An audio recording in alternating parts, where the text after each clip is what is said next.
As part of our video spotlight series for the Georgetown Africa Business Conference, we are highlighting various moguls on the continent. Today, we are here with Mr. Samuel Brooksworth. Mr. Brooksworth is the founder and CEO of Africa's fastest growing tech-led outsourcing company, Remoteli. Remoteli hires remote workers from the continent to provide customer support, virtual assistance, social media management, and web and app development services to clients based all over the world. Mr. Brooksworth, thank you so much for your time. Thank you for having me. Awesome. So in 2020, there was a staggering statistic from The Economist, which showed that 1 million Africans turn 18 every month and enter the job market. Africa's population is growing faster than jobs are created, and whether the trend continues or can be reversed will have much to do with whether the continent generates prosperity or stability in the coming decades. Given that one of the biggest challenges on the continent is job creation, how is Remoteli addressing this challenge through your business model? Yeah, so those stats are pretty scary because things are changing on the continent very quickly. And as we know, Africa's got the world's youngest population in regards to continent, fastest growing. And I think what really stuck out to me is that when the latest studies were done by the ICO, we found that of the continent's 420 plus million people living on the continent, of the people aged between 15 to 35, over 150 million of them were unemployed. And to me, that just made absolutely no sense, the numbers. So that's when it got me thinking around 2020, what could we do to really help solve that problem? And that's when Remoteli came into play. And the idea was birthed, and I started looking at people and individuals that I felt could help me to really grow the business and help solve this crucial problem. Now, one thing I did realize during the pandemic is that there were a lot of businesses in the UK and the US who wanted to grow but couldn't afford to hire full-time staff in the countries that they were in. Likewise, in Ghana, where I'm from, there are a lot of graduates who are unemployed, but they're overly skilled and overly qualified. So I thought to myself, why not marry these two ideas? Why not get these overly skilled, qualified, competent young people to work remotely for organizations around the world, and especially at the pandemic where a lot of people were working remotely? I felt as though this is this perfect time to connect these remote roles to individuals who, if not for the pandemic, would have continued to have been overlooked. So in the pandemic happening, I think initially there was a lot of resistance to the idea, because I found that a lot of the Western organizations had a lot of stereotypes that they attached to West African youth. Some of them being the language barrier, their competence, alleged fraudulent activities. And it was like, okay, so it took a lot of pitching, a lot of convincing. So once we managed to get a batch of young people working remotely for organizations in the UK initially, it just snowballed from there, because the organization saw how competent, how smart, how proactive, how resourceful these young people were. And it continues from there. And in regards to our organization, what we do is we actually hire these young people. So we don't just give them to organizations. What we do is we hire them, we retain them, we train them, we put them in set departments, we ensure that they're ready for the organizations. So the advantage to the organizations is that all they do is pay a flat rate fee each month to get a really qualified member of staff who sits in our office space and works for them remotely. So in doing that, that's how we're helping to solve that problem, because then by getting more of these young people, by getting more of them ready for work and understanding work culture, understanding professionalism, understanding how to conduct themselves in certain organizations around the world, we're then connecting all these highly skilled roles around the world to the continent. And in doing so, getting the people on the continent paid wages that they should be paid, increasing living standards, increasing living wages. At the same time, organizations around the world are benefiting from it as well. So then they're getting staff as qualified as they would find in their own countries, but then they're all based in Africa. Yeah, I love that idea. Quite inspiring. And it's definitely a huge effort with the issue around the number of unemployment and unemployed youth on the continent. So it's really an awesome business proposition for Remoteli. So based on your perspective, you have Remoteli to try and solve this problem of unemployment on the continent. What's your other perspective on how to change this perception of Africa not being, I'd say, the continent not being robust enough or having the right skills to support the West or to support different companies in the West for technical jobs, like those that Remoteli hires for?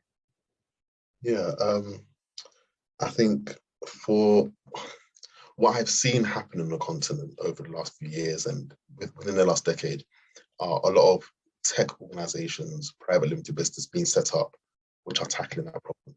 And I think that the governments have done what they can, but I think there's been an over-reliance to a certain extent. And I think that this is a time where individuals, diasporans, can come hand in hand with individuals on the continent to really help create that change. And the more private businesses there are, the more tech organizations there are, they will create the jobs for organizations or individuals, sorry, on the continent. For me, it's not about us trying to, I don't want there to be, we don't need the West in order to thrive or survive. I think that the capabilities, the competence and the resources are all on the continent and all within us. And I think that if we're able just to create value, the value won't just be seen as value for the West, but for the whole world. And I think that's where the next steps are. We're able just to tap into what we already have, network, connect, and start to build opportunities for ourselves. In those opportunities being created, it will benefit the world. Awesome. Thank you so much for sharing that.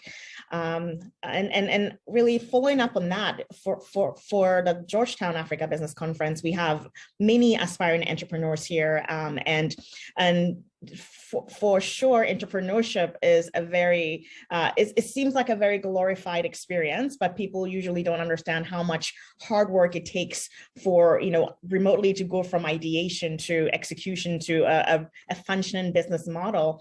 So what advice do you have for aspirants who want to start their businesses on the continent? Well, we have all day with this, but I'd honestly say the first thing is, for a lot of individuals who want to kind of set up business on the continent, I'd say come out here first and foremost. You have a lot of individuals who have really grand ideas and they want to kind of get them established in Africa, and without having to come out here, you won't really know what will and won't work.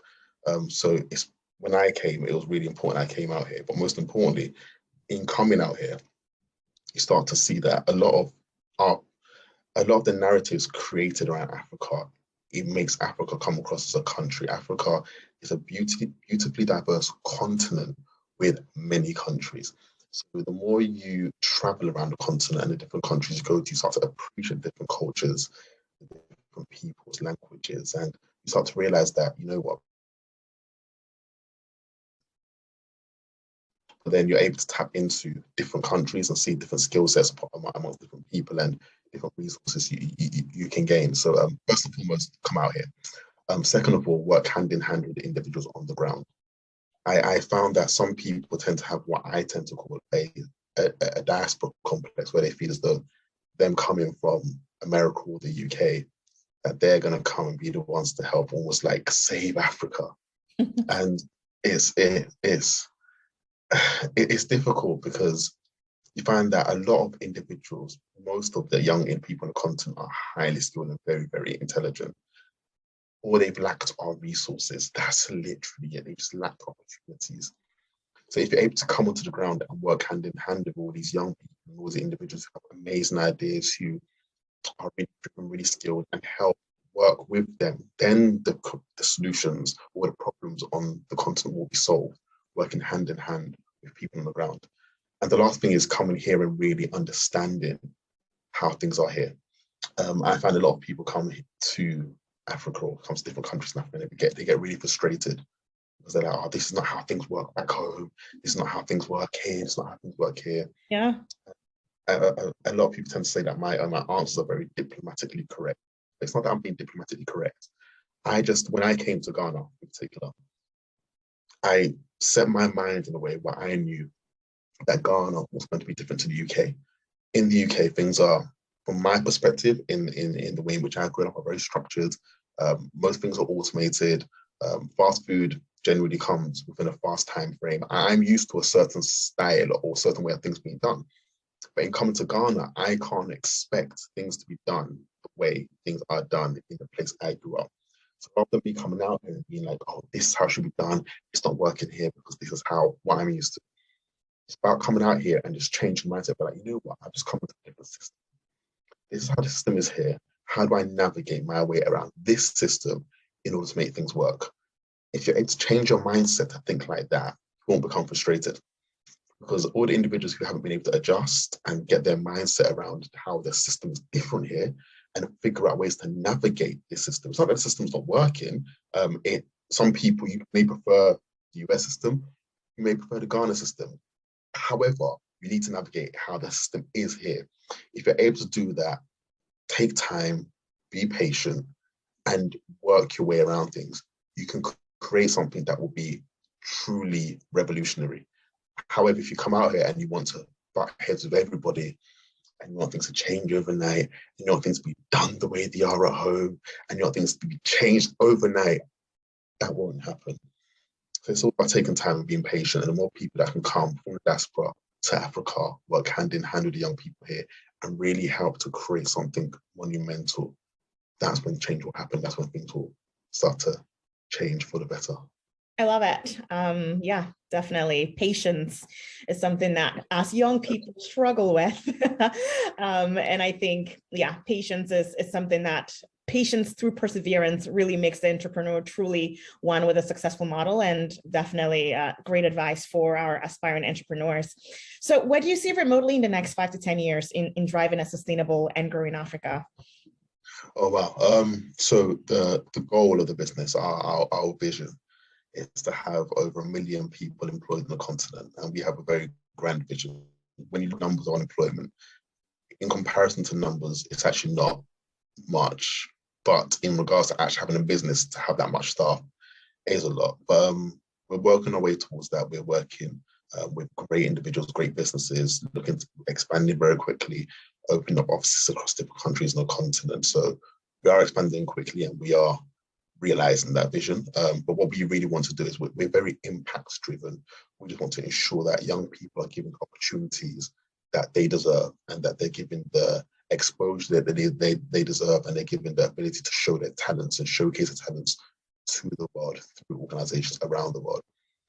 So hopefully over the next 5 years, we're able to do that. Hopefully we're able to create that much employment, which we strongly believe we will partner with right people, getting right investors on board. But that's what we're working towards, and hopefully we're able to realize that vision. Awesome. Well, we are all in support of Remoteli.